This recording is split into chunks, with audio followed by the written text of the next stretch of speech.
നിങ്ങളുടെ favourite shows ഇനി ഒരിക്കലും മിസ്സാവില്ല. ഇപ്പോൾ C5 കാണും നിങ്ങളുടെ ഫേവറേറ്റ് ഷോസ് തികച്ചും സൗജന്യമായി. വേണ്ട മീനാക്ഷി, ഓടരുത്. കാർത്തിയേട്ടാ, വേണ്ട, വീട് വീട്. ദേ, സ്ത്രീകൾക്കെതിരെയുള്ള അതിക്രമം ശിക്ഷാർഹമാ. ഞാനേ DGPക്ക് പരാതി കൊടുക്കട്ടോ. ഓ പിന്നെ നിന്റെ ഒരു പരാതി. മതി, വീട്. കാർത്തിയേട്ടാ.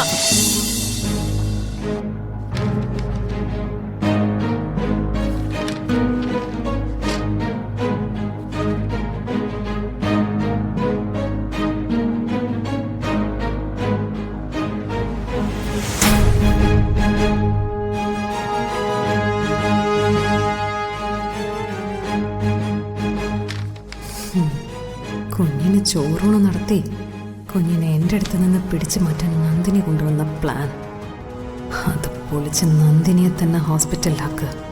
അത് കൊള്ളാം. നന്ദിനി ഹോസ്പിറ്റലിലായാലേ അടുത്ത കാര്യം അവൻ നോക്കിക്കോളും. ഈ ഗുളിക എങ്ങനെ ഈ നന്ദിനിക്ക് കൊടുക്കണം? കത്തിൽ NB ഇട്ട് വേറെന്തോ എഴുതിയിട്ടുണ്ടല്ലോ. ചോറൂണ് നടക്കുന്നതിന് 2 ദിവസം മുമ്പേ ഈ മരുന്ന് കൊടുത്തിരിക്കണം. അത് കൊടുക്കുമല്ലോ. ആന്റി, കത്ത് വായിച്ചോ? അതൊക്കെ വായിച്ചു. മോള് ചോക്ലേറ്റ് മുഴുവൻ കഴിച്ചോ? കഴിച്ചു. ഞാൻ ഈ ചോക്ലേറ്റ് ഒളിച്ചു നിന്ന് കഴിച്ച കാര്യം അമ്മയോട് പറയരുത് കേട്ടോ. ഇല്ല, നീ എനിക്കൊരു ഉപകാരം ചെയ്തു, പകരം ഞാൻ നിനക്കും ഒരു ഉപകാരം ചെയ്തു. അത്രേ ഉള്ളൂ. Thank you aunty. അതിഥി, നീ എന്താ സ്കൂളിൽ നിന്ന് വന്ന പാടെ ഇവളുടെ മുറിയിലോട്ട് വന്നത്? മാത്തമാറ്റിക്സിന്റെ ഒരു ഡൗട്ട് ഉണ്ടായിരുന്നു. അത് ക്ലിയർ ചെയ്താലേ എനിക്കിന്ന് ഹോംവർക്ക് ചെയ്യാൻ പറ്റൂ. അത് മൈഥിലി ആന്റി പറഞ്ഞു തന്നു. സ്കൂളിൽ പഠിപ്പിക്കുന്ന മിസ്സുമാർക്കൊന്നും ഒരു ചുക്കും അറിയില്ലേ? വീട്ടിൽ വന്നൊരു പഠിത്തം. ട്യൂഷൻ വേണമെന്നൊന്നും ഞാൻ പറഞ്ഞില്ലല്ലോ. എനിക്കൊരു ഡൗട്ട് തോന്നി. അത് മൈഥിലി ആന്റിയോട് ചോദിച്ച് പഠിച്ചു. അതിനെന്താണ് കുഴപ്പം? കുഴപ്പം മാത്തമാറ്റിക്സിനോ നിനക്കോ അല്ല, ട്യൂഷൻ ടീച്ചറിനാ. വാ അവിടുന്ന്. പാലും ബിസ്ക്കറ്റ് എടുത്ത് വെച്ചേക്കോ, എനിക്ക് ഞാൻ വെച്ചിട്ടുണ്ട്. ഇവള് അമ്മയെ വെല്ലുന്ന മകളായി വളരും. ഇവിടെ ജഗദീഷിന്റെ മകളല്ല, സാക്ഷാൽ മാലതി പണിക്കരുടെ മകൾ.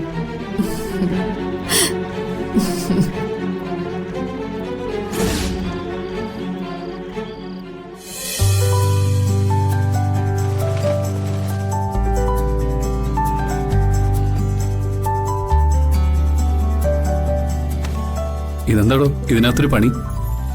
ഇതൊക്കെ കുടുംബത്തിലെ പെണ്ണുങ്ങൾ ചെയ്യേണ്ട പണിയാണെന്ന് പറഞ്ഞ അമ്മ പഠിപ്പിച്ചു തന്ന ഓരോന്നാ. ഞാനത് ചെയ്യുന്നു. അതെന്താ, ആണുങ്ങൾക്ക് ഇതൊന്നും ചെയ്തുകൂടെ? ആ, ആണുങ്ങൾ ഇതൊന്നും ചെയ്യില്ലല്ലോ. കാലാകാലങ്ങളായി പെണ്ണുങ്ങളെ അടിമകളാക്കി വെച്ചിരിക്കല്ലേ നശിച്ച ആൺവർഗം. ഇവിടെയും ഞാൻ കുറെ നാൾ അടിമയായിരുന്നല്ലോ. അത് ഭാര്യ ജോലിയിലേക്ക് പെണ്ണിനെ സ്ഥിരപ്പെടുത്താനുള്ള ഒരു പ്രൊബേഷണറി പീരീഡായി കണക്കാക്കിയാൽ മതി.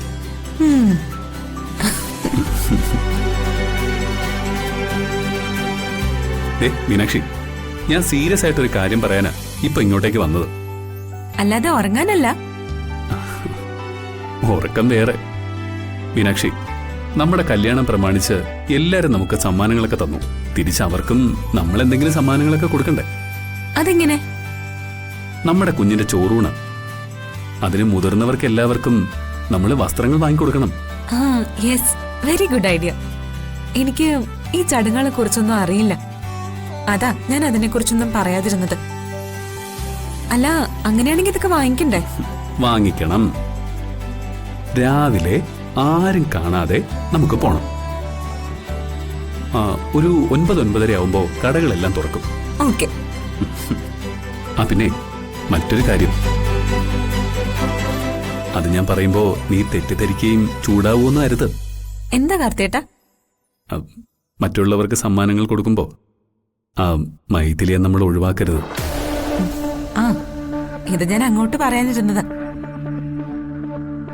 അവള് നമ്മുടെ കുഞ്ഞിന് പാല് കൊടുത്തല്ലേ,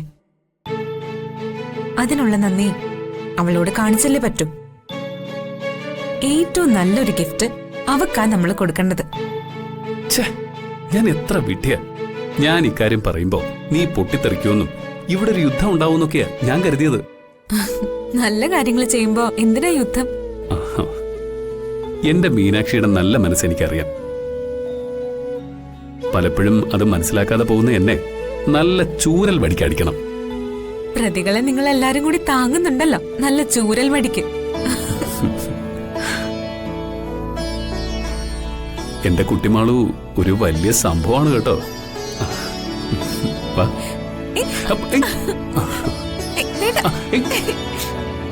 വേണ്ട മീനാക്ഷി, ഓടരുത്. കാർത്തിയേട്ടാ, വേണ്ട, വീട് വീട്. ദേ, സ്ത്രീകൾക്കെതിരെയുള്ള അതിക്രമം ശിക്ഷാർഹമാ. ഞാനേ DGPക്ക് പരാതി കൊടുക്കട്ടോ. ഓ പിന്നെ നിന്റെ ഒരു പരാതി. മതി, വീട്. കാർത്തിയേട്ടാ, വീട്.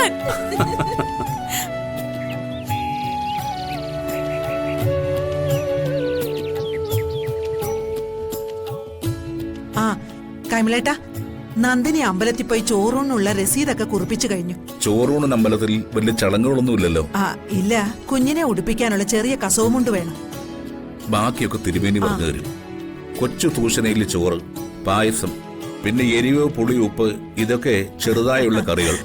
ആ മോളെ, വൈകമോൾക്ക് ചോറ് കൊടുക്കേണ്ടത് എന്റെ അച്ഛനായിരിക്കണ്ടേ? നിനക്ക് നിന്റെ അച്ഛനായ എന്നോട് സെന്റിമെന്റ്സ് അറ്റാച്ച്മെന്റ് ഉള്ളതുപോലെ വൈകമോൾക്ക് അവളുടെ അച്ഛനോടും ഉണ്ടാവും. അത് വളർന്നു വരുമ്പോഴേ അറിയൂ. ഓ, അതുകൊണ്ട് ചോറ് കൊടുക്കേണ്ടത് കാർത്തികമൻ തന്നെ ആയിരിക്കണം. കാർത്തിയ വൈകമോട് അച്ഛൻ. ഓ ശരി. അതെ, മക്കൾക്ക് ചോറ് കൊടുക്കേണ്ടത് അച്ഛൻ തന്നെയാ. അല്ലമ്മേ, എനിക്ക് ചോറ് തന്നെ എവിടെ വെച്ചാ? ചോറ്റാനിക്കര വെച്ച്. ആ, സാധാരണ കുട്ടികൾക്ക് ചോറ് കൊടുക്കുമ്പോ കരഞ്ഞു കൂവി അലമ്പാക്കുമായിരുന്നു. പക്ഷെ ഞാൻ എന്നും ഓർക്കുന്നു, നീ ആ ചോറ് മുഴുവൻ കഴിച്ചു. അന്നേ സാവിത്രിച്ചയ്ക്ക് വിശപ്പല്പം കൂടുതലായിരുന്നല്ലേ? ആ, എനിക്ക് വേറെ രോഗങ്ങളൊന്നും ഇല്ലാത്തോണ്ട് ആവശ്യത്തിനുള്ള വിശപ്പുണ്ട്. എനിക്കെല്ലാം കഴിക്കുകയും ചെയ്യാം. ഏത് ഭക്ഷണവും കഴിക്കാൻ പറ്റുന്ന തന്നെ ഒരു മഹാഭാഗ്യമാണ്. അത് കറക്റ്റ്. എന്താ സാവിത്രി ചേച്ചി തകർക്കുന്നത്? നല്ല വല്ല തമാശയാണെങ്കിൽ ഞാനോടെ കേൾക്കട്ടെ. എടാ, മുള്ളും മുനയും വെച്ച് സംസാരിക്കുന്നത് നിന്റെ ഭാര്യയുടെ ഒരു ശീലമാണോ അതോ സ്വഭാവമാണോ?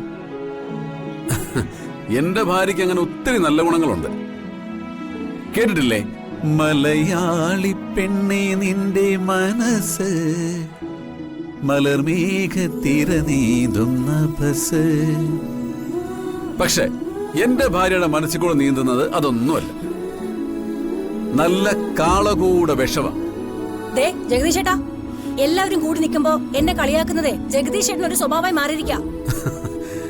എടീ, നിന്നെ നന്നാക്കിയെടുക്കാനുള്ള എന്റെ ശ്രമങ്ങളുടെ ചില ഭാഗമാണ് ഈ കളിയാക്കൽ. എപ്പോഴും ഞാനിത് കേട്ടെന്ന് വരില്ല കേട്ടോ. ആഹാ, നീ എന്താ എടി? എന്താടാ മോനെ ഇത്? ചുമ്മാരിക്ക. ഇതൊരു നല്ല ചടങ്ങ് നടക്കാൻ പോവാ. കുഞ്ഞിന്റെ ചോറൂണിന് ഇനി 2 ദിവസം കൂടിയേ ഉള്ളൂ. വെറുതെ ഒരു വഴക്കുണ്ടാക്കല്ലേ. ദേ, ഇവള് ചോദിക്കുന്ന ന്യായമല്ലേ?